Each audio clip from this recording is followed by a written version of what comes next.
ইযিন তু'রাদুনা লা তাখফা মিনকুম খাফিয়া, সেদিন তোমাদের হিসাব নিকাশ পেশ করা হবে এবং তোমাদের কোনো বিষয় গোপন রাখা হবে না, কিচ্ছু গোপন থাকবে না, সব প্রকাশিত হয়ে যাবে। ইন্না লিল্লাহি ওয়া ইন্না ইলাইহি রাজিউন।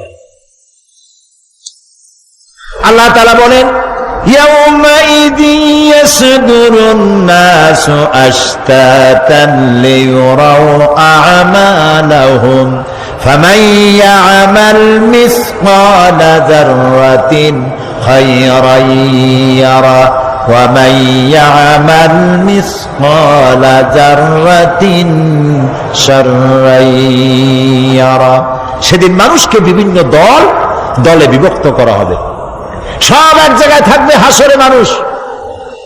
তখন আসামি খুনি, এই যে বিরাট মাহফিল, বিশাল মাহফিল, এর মধ্যে চোর ডাকাত খুনি এই জাতীয় লোক থাকতে পারে না? পারে কিনা? তারা কিন্তু এখন নিরাপদ, যেহেতু পুলিশও দেখতেছে না আর র্যাবেও দেখতেছে না, খুব নিরাপদ। কিন্তু হঠাৎ করে যদি বলা হয় এই সমাবেশের ভিতরে সন্ত্রাসী কারা, তাদেরকে আমরা শনাক্ত করেছি, তারা আলাদা হয়ে যাও, তখন অবস্থাটা কেমন হবে? মৌতের শামিল হয়ে যাবে, ঠিক না? সমস্ত মানুষেরা হাসরের মাঠে একসাথে থাকবে, হঠাৎ করে হুকুম হবে, আওয়াজ হবে, আমতাজুল ইয়াওমা আইয়ুহাল মুজরিমুন, অপরাধীর দলের আলাদা হয়ে যাও। নেককার থেকে তারা তখন আলাদা হয়ে যাবে, দলে দলে বিভক্ত হয়ে যাবে, বিভক্ত হবে এবং তাদের কৃতকর্ম তাদেরকে এই জন্য করা হবে যাতে করে তাদের কৃতকর্ম তাদেরকে দেখানো যায়। অতঃপর কেউ যদি সরিষা পরিমাণ ভালো কাজ করে পুরস্কৃত করা হবে, সরিষা পরিমাণ খারাপ কাজও যদি করে দেখানো হবে এবং সেজন্য তাকে তিরস্কার ভোগ করতে হবে, শাস্তি দিতে হবে। প্রিয় ভাই সব, সেই কঠিন হাসরের ময়দানে সমস্ত মানব গোষ্ঠীকে একত্রিত করা হবে। আমলনামা বলতে সেখানে বোঝানো হয় আমলনামা উপস্থিত করা হবে, যাতে মানুষের সকল ধরনের কর্মগুলিকে লিপিবদ্ধ করে রাখা হয়েছে। আল্লাহ তাআলা বলেন, وَوُضِعَ الْكِتَابُ فَتَرَى الْمُجْرِمِينَ مُشْفِقِينَ مِمَّا فِيهِ وَيَقُولُونَ يَا وَيْلَتَنَا مَا لِهَذَا الْكِتَابِ। আর আমলনামা সামনে রাখা হবে, তাতে যা লেখা আছে তার কারণে আপনি অপরাধীদেরকে ভীত এবং সন্ত্রস্ত দেখতে পাবেন। আল্লাহ তাআলা বলছেন, আমলনামা হাতে এসে যাবে এবং এই হাতে আমলনামা পাওয়ার পর তারা বলবে, মা লিহাযাল কিতাব লা ইউগাদিরু সগীরাতান ওয়ালা কাবীরাতান ইল্লা আহসাহা। এটা কি আশ্চর্য কিতাব! বড় বড় পাপ যা করেছি তাও লেখা হয়েছে, ছোট ছোট পাপ যা করেছি তাও লেখা হয়েছে। ওয়াজাদু মা আমিলু হাদিরান ওয়ালা ইয়াজলিমু রাব্বুকা আহাদা। যা যা তুমি আমল করেছিলে সমস্ত কৃতকর্ম কাগজে পত্রে লেখা আছে। তোমার রব কারো প্রতি জুলুম করবেন না। ওমাল্লাহু বিযাল্লামিন লিল আবিদ, আল্লাহ তাআলা বান্দার উপরে কখনো জুলুম করেন না। এগুলি সব উপস্থিত হয়ে যাবে, বিশ্বাস করেন? এইখানে মাত্র কয়েকজন লোক কইল জি, এটা তো ঈমানের প্রশ্ন। এসব কথা যা বলা হলো বিশ্বাস করেন? আল্লাহ যেন এই বিশ্বাস আমাদের কলিজার মধ্যে গেড়ে দেন, বলেন আমিন। প্রিয় ভাই সব, আল্লাহ রাব্বুল আলামিন এই কোরআনে কারীমের ভিতরে সব কিছুকে ওপেন সিক্রেট করেছেন, কোনো গোপন কিছুই রাখেন নাই, সবগুলিকে খুলে খুলে বলে দিয়েছেন। আল্লাহ তাআলা বলেন ওয়াকুল্লা ইনসানিন আলজামনাহু তাইরাহু ফি উনুকি ওয়া নুখরিজু লাহু ইয়াওমাল কিয়ামাতি কিতাবান ইয়ালকাহু মানসুরা ওয়া কুল্লা ইনসানিন আলজামনাহু তাইরাহু ফি উনুকি। আমি প্রত্যেক মানুষকে, মানুষের কর্মকে তার গ্রীবা লগ্ন করে দিয়েছি। এই যে গলা, গলা, এই গলার কাছে একটা ঘুটলির মতো, একটা সিম কার্ডের মতো এইখানে আমি রেখে দিয়েছি। কোথায়?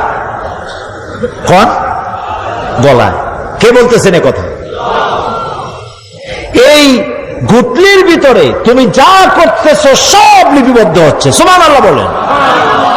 এখন বলতে পারেন অদৃশ্য এই ঘুটলি, এটা তো দেখি না, এটা কে বলতেছেন? আমি কিন্তু দেখতে পাচ্ছি না। আপনারা দেখেন নাকি? কেউ দেখেন না। হাত দিয়ে ধরে দেখেন, পান নাকি? ধরাও যায় না, দেখাও যায় না। আল্লাহ বলছেন আছে, তাহলে বিশ্বাস করতে হবে। এর ভিতরে সব রেকর্ড হয়ে যাচ্ছে। আপনি বলবেন এতটুকুন ঘুটলির মধ্যে, তাবিজের মধ্যে আমার সারা জীবনের সব কথার সব কাজ ঢোকে কেমনে? কেমনে লেখা? তাহলে পাল্টা প্রশ্ন করি, আপনার মোবাইলের সিম কার্ডে এত ফোন নাম্বার, এত ইমেল, এত কি বলে, এত টেক্সট, এত কিছু, আপনার আরো কি জানি আছে, মেসেজ দেওয়াটা হাবিজাবি আছে না, অনেক কিছু গোষ্ঠী সুদ্ধা, এগুলো কেমনে হয়? ছোট্ট একটা সিম কার্ডের মধ্যে কেমনে হয়? শত শত টেলিফোন নাম্বারের মধ্যে ঢুকে যায়। আমার একটা টেলিফোন দিয়ে মোবাইল দিল, কোথা থেকে দিল? লিসবন। কোথায়? কি আন্দাজে কয়েস্ট? লিসবন হচ্ছে পর্তুগালের রাজধানী। পর্তুগালের রাজধানী, সেখানে প্রোগ্রাম ছিল, ওরা আমাকে একটা মোবাইল দিল। এতে যে কত ফাংশন আল্লাহ ভালো জানে, আমি এখনো শিখতে পারি নাই। এত ফাংশন, এতটুকু একটা মোবাইলের মধ্যে। কম্পিউটার, কম্পিউটারের ছোট্ট একটা মাইক্রোচিপ যন্ত্র, যে কম্পিউটার ব্যবহার করা এখন বাচ্চা ছেলেপেলেরাও জানে। এটা একটা পৃথিবীর বিস্ময়।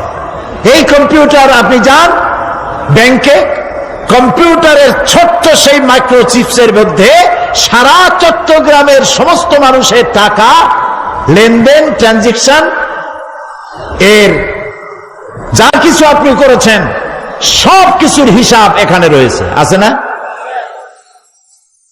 তাহলে এতটুকুন একটা মাইক্রোচিপসের মধ্যে এত সহস্র কোটি কোটি টাকার হিসাবপত্র, লেনদেন, এই ছোট্ট জিনিসের মধ্যে ঢুকাবার মতো জ্ঞান মানুষের মাথায় দিছে কে? বলেন কে? সেই আল্লাহই তো গলায় ঝুলায় রাখছে। তাহলে এটা সম্ভব না? সম্ভব কি না? সম্ভব। এখন এই কথাগুলি বলে আল্লাহ মানুষের ক্ষতি করছেন না উপকার করছেন?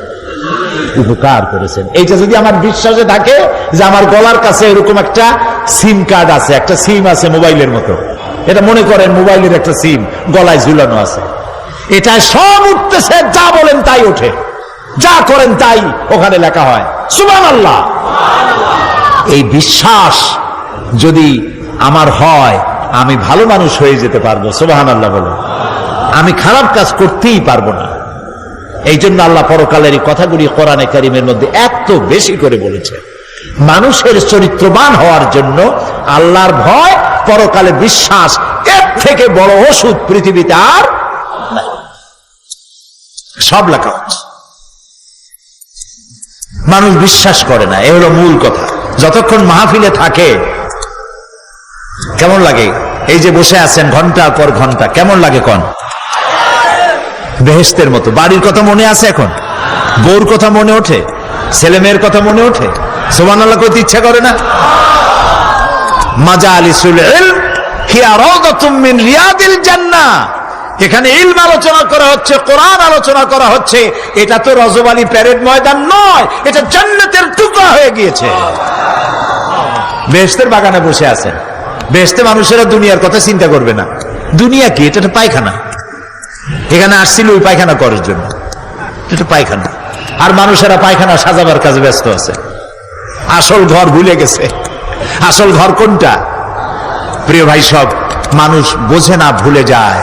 সিগারেটের প্রত্যেকটা প্যাকেটে লেখা থাকে ইহা স্বাস্থ্যের জন্য ক্ষতিকর।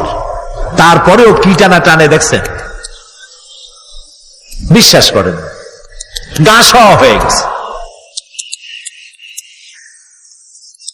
এই আমলনামা তৈরি হচ্ছে, হঠাৎ করে কিয়ামতে বানায় দেওয়া হবে না। আপনার আমার বডির সাথে লাগানো ওই সিম কার্ডে সব লেখা হয়ে যাচ্ছে, কিয়ামতের দিন এগুলি হাতে দেওয়া হবে। আর আল্লাহ তাআলা বলবেন, ইকরা কিতাবাকা কাফা বিনাফসিকাল ইয়াউমা আলাইকা হাসিবা। ইকরা কিতাবাক, তাকে বলা হবে এবার তুমি পড়ো। কাফা বিনাফসিকাল ইয়াউমা আলাইকা হাসিবা, তোমার এই কিতাব পড়ো, আর তোমার এই হিসাব গ্রহণ করার জন্য কিতাবটা ভালো করে পড়ো। তোমার নিজের হিসাব নেওয়ার জন্য তুমি নিজেই যথেষ্ট। তুমি দোজখে যাবা না বেহেশতে যাবা, তুমি নিজেই সিদ্ধান্ত নাও কোথায় যাবা। তোমার নিজের কি করছিলা এখন তুমি দেখো। এই জন্য আমি বলি মাঝে মধ্যে আমরা এখনো হিসাব করতে পারি এখানে বসিয়া আমাদের কি হওয়া উচিত। ছোটবেলার কথা মনে আছে? নাই, মনে নাই? এই যে স্কুল থেকে পলাইছিলেন, তারপরে 2 দিন পর স্কুলে গিয়ে হাজির হয়েছেন, মাস্টার জিজ্ঞেস করলো গতকাল আসো নাই কেন? তখন বললেন মা বলেছেন আমার নাকি পেটে ব্যথা হয়েছিল। এইসব স্কুল ফাঁকি দেওয়া, মার খাওয়া, মানুষের বাড়ির লিচু খাইতে গিয়ে চুরি করে কিল খাওয়া, এইসব ছোট ছোট কথা মনে পড়লে এখনো হাসি পায়।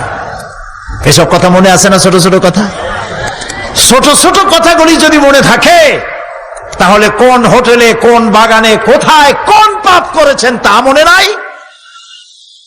এখন নিজে হিসাব করেন জায়গা কোথায় হওয়া উচিত, পাপ করেছেন কত, ভালো কাজ করেছেন কত, নিজে হিসাব করে দেখেন কোন দিকে যাবেন। আমরা নিজেরাই যথেষ্ট হিসাবের জন্য। আল্লাহ তাই বলবেন কিয়ামতের দিন, ইকরা কিতাবা, তোমার কিতাব তুমি পড়ো, তোমার হিসাব নেওয়ার জন্য তুমিই যথেষ্ট। আহারে, আল্লাহ রাব্বুল আলামিন বলেন, ওয়া আশরাকাতিল আরদু বিনুরি রাব্বিহা ওয়া wudi'al কিতাবু ওয়া জিআ'a বিন নাবিয়্যিনা ওয়াশ শুহাদা'a বাইনাহুম বিল হক ওয়া হুম লা ইউযলামুন। পৃথিবী তার রবের নূরের ঝলকানিতে উদ্ভাসিত হবে। সুবহানাল্লাহ, সুবহানাল্লাহ। আল্লাহর নূরের ঝলকানিতে গোটা পৃথিবী উদ্ভাসিত হয়ে যাবে। আমলনামা তুলে ধরা হবে, পয়গম্বর এবং সাক্ষীগণকে হাজির করা হবে এবং সকলের প্রতি সুবিচার করা হবে, তাদের কারো প্রতি জুলুম করা হবে না। আল্লাহ গ্যারান্টি দিচ্ছেন কারো প্রতি জুলুম করা হবে না। সুতরাং হে মানুষেরা, ইয়া আইয়ুহাল ইনসানু ইন্নাকা কাদিহুন ইলা রাব্বিকা কাদহান ফামুলাকি।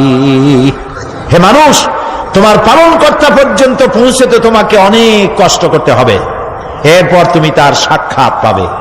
কিয়ামতে তোমার সাক্ষাৎ হবে। কাজেই তোমার নিজের আমলকে সুন্দর করে আমলকে তৈরি করে নাও।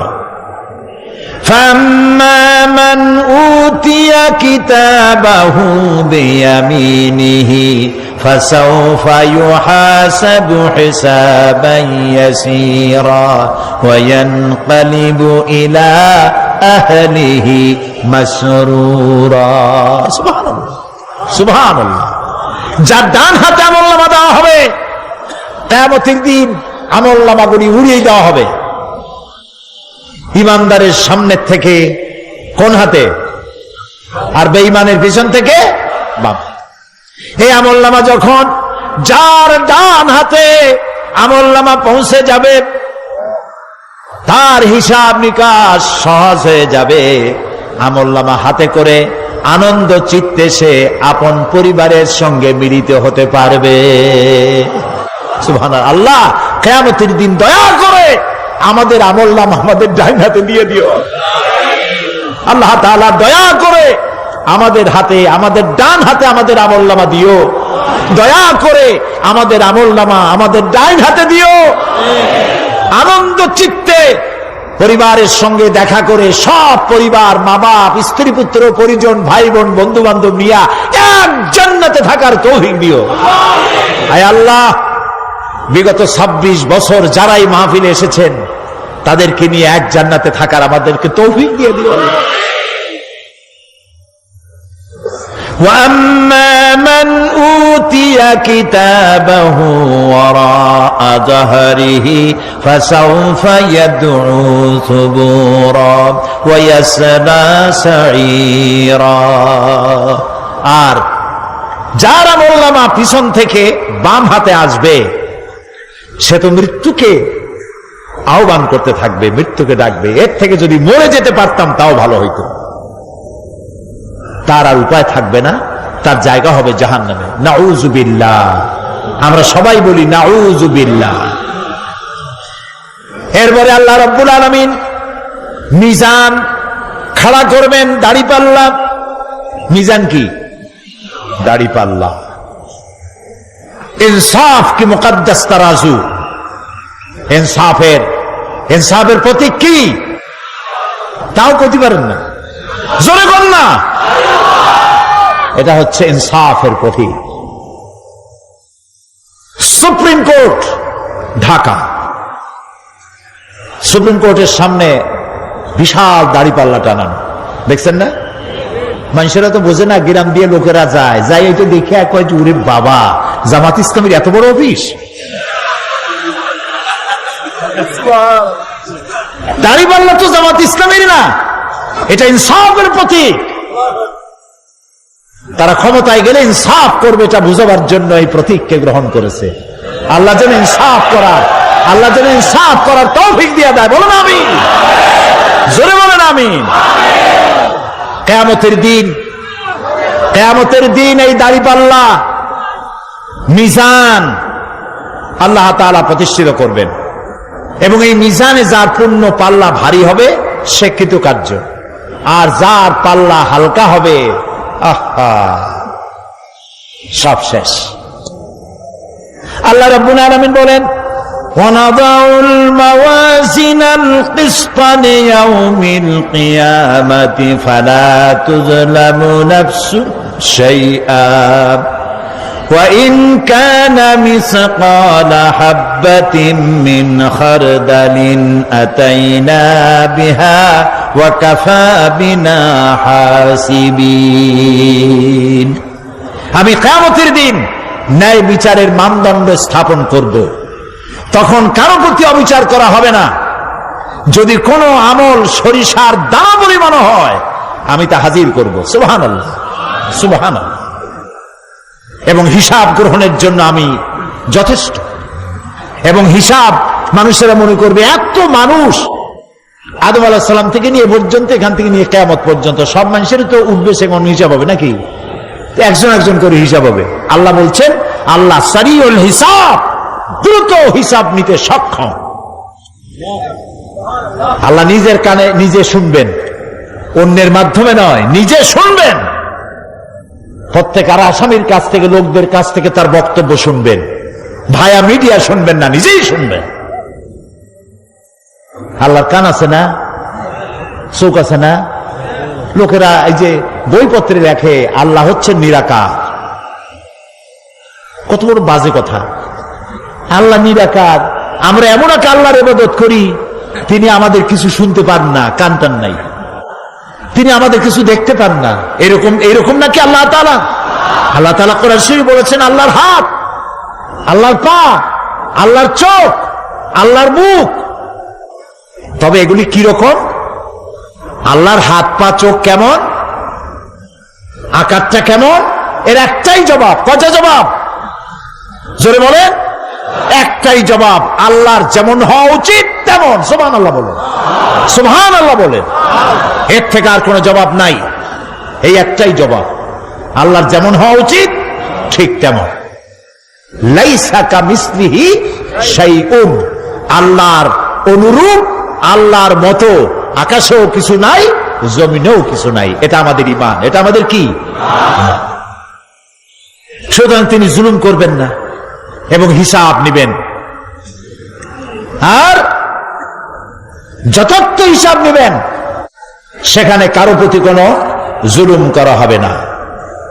ومن خفت موازينه فأولئك الذين خسروا أنفسهم بما كانوا بآياتنا يظلمون। আর যাদের পাল্লা হালকা হবে তারা তো শুধু নিজেদেরই ক্ষতি সাধন করবে, কেননা তারা আমার আয়াত সমূহকে অস্বীকার করত। আল্লাহর যারা অস্বীকার করত, আখেরাত নাই, কিয়ামত নাই, বেহেশত নাই, কবরের মধ্যে কোনো শাস্তি নাই, কবরের কোনো প্রশ্ন নাই, এগুলি যারা বলতো তারা কিয়ামতে ক্ষতিগ্রস্ত হবে। এখন কিয়ামতের দিন মিজান আমরা হালকা করতে চাই না ভারী করতে চাই? জবাব চাই। কি করবেন? যদি ভারী করতে চান নেক আমল বেশি বেশি করবেন। আর একটি হাদিস শোনাবো, যেই হাদিসের ভিতরে পাল্লা ভারী করার মতো কথা নবীজি বলেছেন। শুনবেন নাকি? বুখারী শরীফের শেষ হাদিস। আল্লাহর নবী বলেন, কালিমাতানে হাবিবাতানে ইলার রহমান খাফিফাতানে আলাল লিসান সাকিলাতানে ফিল মিজান সুবহানাল্লাহি ওয়া বিহামদিহি সুবহানাল্লাহিল আযীম। নবীজি বলেন, দুইটা কালেমা, দুটি শব্দ আল্লাহর কাছে খুবই প্রিয়, মুখে উচ্চারণ করা একেবারেই হালকা, আর কিয়ামতের দিন এই শব্দ দুটি দিয়ে আল্লাহ রাব্বুল আলামিন মিজানের পাল্লাকে ভারী করে দিবে। সেই শব্দ দুটি হলো, পড়েন আমার সাথে, সুবহানাল্লাহি ওয়া বিহামদিহি সুবহানাল্লাহিল আযীম। সবাই পড়েন, সুবহানাল্লাহি ওয়া বিহামদিহি সুবহানাল্লাহিল আযীম সুবহানাল্লাহি ওয়া বিহামদিহি সুবহানাল্লাহিল আযীম। জান্নাতের ভিতরে মানুষের কোনো দুঃখ থাকবে না। কাদের দুঃখ থাকবে না? জান্নাতীদের। কথা কি শোনেন? সাথে সাথে ঠাস ঠাস করে জবাব দিতে পারেন না কেন? জান্নাতীদের ভেতরে, জান্নাতীদের কি থাকবে না? কোনো দুঃখ থাকবে না। একটা দুঃখ থাকবে। কটা দুঃখ? একটা দুঃখ থাকবে। জান্নাতীরা জান্নাতের ভেতরে মনে মনে ভাববে, কারণ জান্নাত তো সকলের জন্য একরকম হবে না। কারো হবে ফার্স্ট ক্লাস, কারো হবে ডিলাক্স, কারো হবে সুইট ডিলাক্স, কারো হবে second class, third class, fourth class, এরকম। এটা কি ইনসাফ না জুলুম? ইনসাফ। আপনি খালি নামাজ পড়ছেন, রোজা রাখছেন, হজ করছেন, জাকাত করছেন, জাকাত দিছেন, হালাল হারাম বাইসা করছেন, আপনারে যে জান্নাত দেওয়া হবে, ওই ব্যক্তি যিনি তাহাজ্জুদের নামাজ পড়েছেন, কোরআন বুঝেছেন, কোরআন প্রতিষ্ঠার জন্য আন্দোলন করেছেন, জেল খেটেছেন, জরিমানা দিয়েছেন, ফাঁসির মঞ্চে চড়েছেন, তার জান্নাত আর আমার জান্নাত সমান হওয়া কি উচিত? কাজে আল্লাহ তাআলা তো ইনসাফ করবেন কিয়ামতের দিন। নবীদের, সাহাবীদের, তারপরে দ্বীনের জন্য যে যত পরিশ্রম করেছেন তার পুরস্কারটা সেরকমই হবে। এই জান্নাতের ভিতরে, জান্নাতীদের মধ্যে কোনো দুঃখ থাকবে না, একটি দুঃখ ছাড়া। তারা মনে মনে ভাববেন, রব্বুল আলামিন, অমুক অমুক সময় চায়ের দোকানে বসে আড্ডা মেরেছিলাম, বাসের মধ্যে ঘন্টার পর ঘন্টা বসেছিলাম, আজে বাজে চিন্তা করেছি, সময় চলে গেছে ঘন্টার পর ঘন্টা। ওই সময়গুলিতে যদি তোমার নামের জিকির করতাম, তেলাওয়াত করতাম, তাহলে জান্নাতের ভিতরে আজ আমি আরো ভালো ভালো জায়গা পাইতাম। হাদিস শরীফে এসেছে, কিয়ামতের দিন জান্নাতীদেরকে আল্লাহ বলবেন, তেলাওয়াত করো আর উপরে উঠতে থাকো, তেলাওয়াত করো আর উপরের দিকে উঠতে থাকো, ধীরে ধীরে পড়ো, ধীরে ধীরে তেলাওয়াত করো। ধীরে ধীরে তেলাওয়াত করতে করতে তোমার তেলাওয়াত জান্নাতের যে স্তরে গিয়ে শেষ হবে, জান্নাতের ওই জায়গা তোমার জন্য বরাদ্দ হবে। এখন যার মুখস্থ সাদি খালি কুল্লু আল্লাহ আর ইজাজা নাসরুল্লাহ, দুই পাও দিয়েই বসে থাকবে। আহারে, কোরআন শরীফ মুখস্থ করেন, আল্লাহ যেন আমাদেরকে মুখস্থ করার তৌফিক দেন, বলেন আমিন। এজন্য উৎসাহ থাকা দরকার, উৎসাহ হইলেই আপনি পারবেন। জেহেন শক্তি সকলেরই কম বেশি আছে, চেষ্টা করলেই পারবেন। সেই জন্য আমি বলতে চাই, কিয়ামতের দিন জান্নাত যদি আল্লাহ তাআলা দয়া করে আমাদেরকে নসিব করায় দেন, যদি বলবো না, বলবো আল্লাহ তুমি দয়া করে আমাদেরকে জান্নাত দিও, বলেন আমিন। জান্নাতের ভিতরে এই দুঃখ যেন না আসে, সেই জন্য বাসে যখন চড়েন, গাড়িতে চড়েন, রিকশায় চড়েন, একা একা যাচ্ছেন, গুনগুন করে আল্লাহর জিকির করতে থাকেন, সুবহানাল্লাহি ওয়া বিহামদিহি সুবহানাল্লাহিল আযীম, সুবহানাল্লাহি ওয়া বিহামদিহি সুবহানাল্লাহিল আযীম, সুবহানাল্লাহি ওয়া বিহামদিহি সুবহানাল্লাহিল আযীম। জিকির করেন সবাই কিছুক্ষণ, সুবহানাল্লাহ, আলহামদুলিল্লাহ, লা ইলাহা ইল্লাল্লাহ, সুবহানাল্লাহ, আলহামদুলিল্লাহ, লা ইলাহা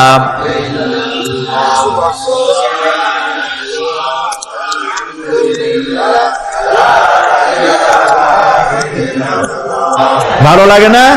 মজা লাগে না? প্রাণ খুলে বলেন সুবহানাল্লাহ ওয়ালহামদুলিল্লাহ, লা ইলাহা ইল্লাল্লাহ, সুবহানাল্লাহ ওয়ালহামদুলিল্লাহ, লা ইলাহা ইল্লাল্লাহ, মুহাম্মাদুর রাসূলুল্লাহ। প্রিয় ভাই সব, এরপরে আল্লাহ তাআলা বলেছেন সিরাতের কথা, কিয়ামতের দিন সিরাত। ফুলসিরাতের নাম শোনেন নাই? কথা না কইলে বুঝি কি? শুনছেন? সিরাত। এই সিরাত বলতে বোঝানো হয় এক ঝুলন্ত সেতুকে, যা দোজখ এবং বেহেশতের মাঝখানে সেতু বন্ধন। কিয়ামতের দিন সকল মানুষকে এই সেতু পার হতে হবে। তখন মুমিন ব্যক্তিরা সফলভাবে তা পার হয়ে যাবে, আর এ কাজে ব্যর্থ হবে সে, যে ব্যক্তি ব্যর্থ হবে সে জাহান্নামে নিক্ষিপ্ত হবে। আল্লাহ আল্লাহ আল্লাহ। আল্লাহ রাব্বুল আলামিন বলেন, ওয়া ইম মিনকুম ইল্লা ওয়ারিদুহা কানা আলা রাব্বিকা হাতমান মাকদিয়া সুম্মা নুনাজ্জিল্লাযীনা ইত্তাকাও ওয়া নাযারুয যালিমিনা ফীহা জিসিয়া। তোমাদের মধ্যে সকলেই তা পার হবে, এটা আপনার রবের ফয়সালা, আপনার আল্লাহর ফয়সালা। এরপর আমি খোদা বিরুদ্ধের উদ্ধার করব, আর জালিমদেরকে সেখানে নত জন অবস্থায় ছেড়ে দেব, মানে জাহান্নামের মধ্যে নিক্ষিপ্ত হবে, আর ইমানদারেরা পার হয়ে চলে যাবে। সুবহানাল্লাহ। আল্লাহ তাআলার জন্য দয়া করে আমাদেরকে সিরাত বিজলি গতিতে, বৈদ্যুতিক গতিতে আল্লাহ যেন আমাদেরকে পার করে দেন, বলেন আমিন। সবাই বলেন আমিন। এরপরে শাফাত, শেষ দিবসের প্রতি বিশ্বাসী প্রত্যেক ব্যক্তি সুপারিশ বা শাফাতের বিষয়টা বিশ্বাস রাখতে হবে। দুটি শর্তের ভিত্তিতে শাফাত হবে।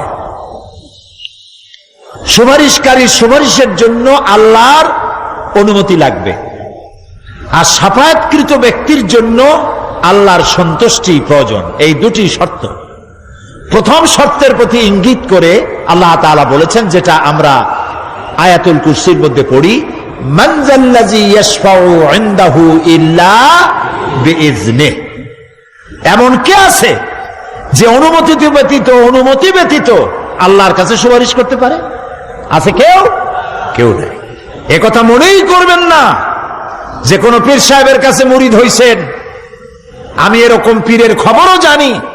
আমি পীর বললি আপনারা মনে করবেন না যে আমি পীর বিরোধী লোক, এটা মনে করবেন না। কিন্তু ভালো ভালো পীর আছে যারা ব্যবসা করে পীরগিরি করিয়া, শুধু ব্যবসায়ী করে না, ওয়ায়াসুদ্দুনা আন সাবিলিল্লাহ, সূরা তাওবা, ইন্না কাসীরাম মিনাল আহবারি ওয়ার রুহবান লায়াকুলুনা আমওয়ালান নাস বিল বাতিল ওয়ায়াসুদ্দুনা আন সাবিলিল্লাহ। আহলে কিতাবদের মধ্যে এই ধরনের অনেক পীর দরবেশ আছে। কে বলতেছেন? আল্লাহ। আল্লাহ বলতেছেন আছে। তারা কি করে? তারা জনগণের মালকে বাতিল পন্থায় ভক্ষণ করে, জনগণকে এমন একটা ভাব দেখায় যে আমাদেরকে হাদিয়া তওবা দিতে পারলে, আমাদের কদমবুসি দিতে করতে পারলেই বেহেশতে চলে যাবা, কারণ আমরা হলাম আল্লাহর এজেন্ট। নাউজুবিল্লাহ। পাও দুইখান আগেই বাইর করে রাখে যাতে লোকেরা কিছু একটা করতে পারে। হায় হায়, এদূর জনগণের মাল খাইয়া যদি পেটে তেল মাইখা, নাবিতে তেল টেল মাইখা ঢেকে যদি থাকতো চুপ করে, তাও ভালো হইতো। আল্লাহ কয় যে পর্যন্ত তো থাকে না, ওয়ায়াসুদ্দুনা আন সাবিলিল্লাহ, আল্লাহর দ্বীন প্রতিষ্ঠার পথে তারা বাধা দেয়। ওর আকীদা খারাপ, ওর এই খারাপ, ওর তাই খারাপ, ওইখানে যাইও না। আল্লাহরে পাইতে হইলে আমার বাড়ি আসো, আমার কাছে মুরিদ হও। আমি ছাড়া ইসলাম কোন জায়গায় নাই। নাউজুবিল্লাহ। সব খারাপ। মানে ইসলাম যেন একটা মনোবলি বিজনেস। এটি হচ্ছে একটা ঘিয়ের দোকানের মতো। আমার দোকানেই কেবল ঘাটি ঘি পাওয়া যায়, আর খাঁটি ঘি কোনো জায়গায় পাওয়া যায় না। এই ধরনের শয়তানি কথা বলার কোনো সুযোগ ইসলামে নাই। সুতরাং আপনারা একথা মনেই করবেন না যে কোন পীর সাহেব আপনাকে সুপারিশ করতে পারবেন, এই বিশ্বাস বদ্ধমূল যেন না থাকে। ওটি শর্তাধীন, হইতেও পারে নাও হইতে পারে। এমনও তো হতে পারে আপনার পীরে কে সুপারিশ করে তাই কিয়ামতের দিন তিনি হয়রান হয়ে যাবেন। এমনও হতে পারে না? পারে না? পারে কি না? সেই জন্য এটা ভরসাই করবেন না। কেউ কেউ আবার দুই পীরের কাছে মুরিদ হয়, ধারণা এই দুইজনের কাছে মুরিদ হয়েছি, দুইজনে দুই হাত ধরিয়া কিয়ামতে এরকম করে মেরে দেবে, আমি জান্নাতের বারান্দায় গিয়ে বসব। জান্নাত তোমার মামু বাড়ির বারান্দা। এত সহজ, এত সহজ। নবীরা কানতে কানতে হয়রান হয়ে গিয়েছে। নবী করিম সাল্লাল্লাহু আলাইহি ওয়াসাল্লাম তাহাজ্জুদের নামাজ সামান্য সময় ঘুমাইয়া নামাজ শুরু করে দিতেন। সূরা বাকারা শেষ, আলে ইমরান শেষ, সূরা নিসা শেষ, মায়েদা শেষ, আরাফ শেষ। সাহাবায়ে কেরাম মনে করতেন রাসূল বুঝি এই নামাজের রুকুতে আর যাবেন না, ফজর হয়ে যাবে এক রাকাতেই। যখন রুকুতে যেতেন মনে হতো আর উঠবেন না, যখন সেজদায় যেতেন মনে হতো ইন্তেকাল করেছেন। হযরত আয়েশা বলেছেন, আমাদের মা জগৎ জননী হযরত আয়েশা রাদিয়াল্লাহু তাআলা আনহা বলেছেন, রাসূলুল্লাহ সেজদায় পড়ে যেভাবে কাঁদতেন, চুলার উপরে হাড়ি তুলে দিলে ভাত রান্না করার সময় যেমন একটা আওয়াজ হয় ভাতের হাড়িতে, শোনেন নাই আওয়াজ? রাসূলুল্লাহর কলিজার ভেতর থেকে কান্নার গুমরে আওয়াজ এভাবে উত্থিত হতো। সকাল বেলায় জুতা পায়ে পড়তে পারতেন না, পাও মোবারক ফুলা বড় হয়ে যেত। বেহেশত এত সহজ। প্রিয় ভাই সব, মান জাল্লাযী ইয়াশফাউ ইনদাহু ইল্লা বিইজনিহি, কার ক্ষমতা আছে আল্লাহর পারমিশন ছাড়া কথা বলে সুপারিশ করে? আল্লাহ রাব্বুল আলামিন সুপারিশ করার জন্য যাকে পারমিশন দিবেন আর যার জন্য দিবেন মাত্র সেই ব্যক্তি শুধু তার জন্যই সুপারিশ করতে পারবে, নিজের ইচ্ছা মতো কারোর জন্য সুপারিশ করতে পারবে না। আমাদের জাতির পিতা নাম কি? সব সময় মনে রাখবেন, আদৌ ভুলবেন না।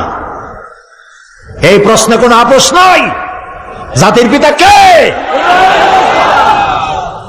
হযরত ইব্রাহিম আলাইহিস সালাম কিয়ামতের দিন আল্লাহ রাব্বুল আলামিনের দরবারে ফরিয়াদ করবেন, রব্বুল আলামিন আমার আব্বাজানের জন্য সুপারিশ করি, তুমি দয়া করে তাকে জাহান্নাম থেকে বাঁচায়া দাও।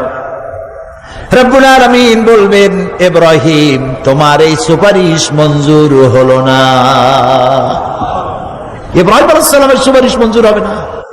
আল্লাহ তাআলা বলবেন, ইব্রাহিম আজর তোমার পিতা হতে পারে কিন্তু আমার খলিলকে আগুনে ফেলার ষড়যন্ত্রে লিপ্ত ছিল, আমি তারে ক্ষমা করব না। নবী করিম সাল্লাল্লাহু আলাইহি ওয়াসাল্লামকে প্রশ্ন করা হয়েছে, রাসূল আপনার মা বাপের অবস্থা কি হবে? রাসূলুল্লাহ বলেছেন, কিয়ামতের দিন আমি আমার মা বাপের কোনো উপকারে আসব না। রাসূলুল্লাহ কাঁদতেছিলেন, সাহাবায়ে কেরাম কাঁদতেছিলেন। বিষয়টা এত সহজ নয়।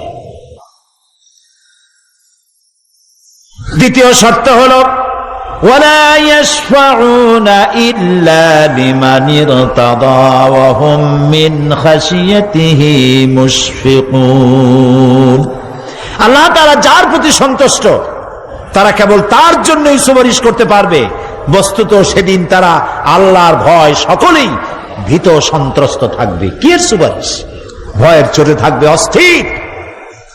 সব পয়গম্বর নফসি নফসি বলে চিল্লাবে, বলবে আল্লাহ আমারে বাঁচাও, আমারে বাঁচাও। মুসা আলাইহিস সালাম, নূহ আলাইহিস সালাম, ইব্রাহিম আলাইহিস সালাম, ইয়াকুব আলাইহিস সালাম, সব নবীরা কাঁদবেন, বললে আল্লাহ আমারে বাঁচাও, আমারে বাঁচাও। সেই দিন মাত্র এক ব্যক্তি উম্মতের জন্য কাঁদবেন, সুপারিশ করতে পারবেন, উম্মতের জন্য কাঁদবেন, তার নাম বিশ্বনবী মুহাম্মাদুর রাসূলুল্লাহ সাল্লাল্লাহু আলাইহি ওয়াসাল্লাম। এই জন্য নবীর কিয়ামতের দিন তিনি যেন আমাদের সুপারিশ করেন, এই জন্য আল্লাহর দরবারে আমাদের দোয়া করতে হবে, আল্লাহ তাআলা নবীর সুপারিশ আমাদের জন্য তুমি নসিব করে দাও। হে আল্লাহ তাআলা, কিয়ামতের দিন তোমার নবী আমাদেরকে যেন উম্মত বলে পরিচয় দেন। এই জন্য কারোর উপর ভরসা টরসা করবেন না, নিজের আমলটা ভালো করে গঠন করেন। আল্লাহ তাআলা কোরআন শরীফে বলেছেন, ইয়া আইয়ুহাল্লাযীনা আমানু আবতাগু ইলাইহিল ওয়াসিলা। হে বিশ্বাসীরা, তোমরা ওসিলা তালাশ করো। এইটার একটা ভুল অর্থ করেছে লোকেরা, তারা বলেছে ওসিলা তালাশ করো মানে পীর ধরো। আবার বলে কি, যার পীর নাই তার পীর শয়তান। নাউযু বিল্লাহ। তাহলে ইমাম আবু হানিফা রাহমাতুল্লাহ আলাইহির পীর কে? ইমাম শাফির পীর কে? সাহাবায়ে কেরামদের পীর কে? কাজে এই সমস্ত বেয়াদবি কথা আদৌ বলা উচিত নয়, এগুলি বেয়াদবিপূর্ণ কথা।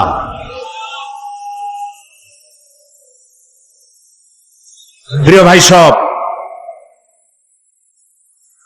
আল্লাহ রাব্বুল আলামিনের উপরে ভরসা করে নিজের আমলকে ভালো করতে হবে। আবতাগু ইলাইহিল ওয়াসিলা আয় আমলে সালেহ।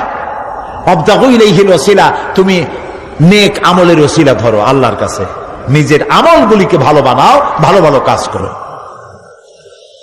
সুপারিশ সম্পর্কে সর্বশেষ কথা বলতে চাই।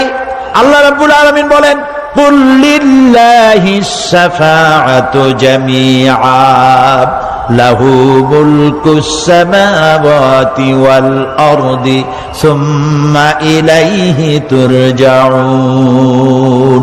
হে নবী, স্পষ্টভাবে জানিয়ে দিন, সমস্ত সুপারিশ কেবল আল্লাহর এখতিয়ারাধীন। কে বলতেছেন? শুনতেছেন কথা? কে বলতেছেন? আবার শোনাই, আল্লাহ তাআলা বলছেন, কুল লিল্লাহিস শাফাআতু জামিআ। বলে দিন হে নবী, সুপারিশের সমস্ত ব্যাপারটি কেবলমাত্র আল্লাহর এখতিয়ারাধীন। আসমান এবং জমিনে তারই সাম্রাজ্য বিস্তৃত, অতঃপর তারই কাছে তোমাদের সকলকে ফিরে যেতে হবে। সুপারিশের মালিক কেউ নয়, আল্লাহ নিজেই।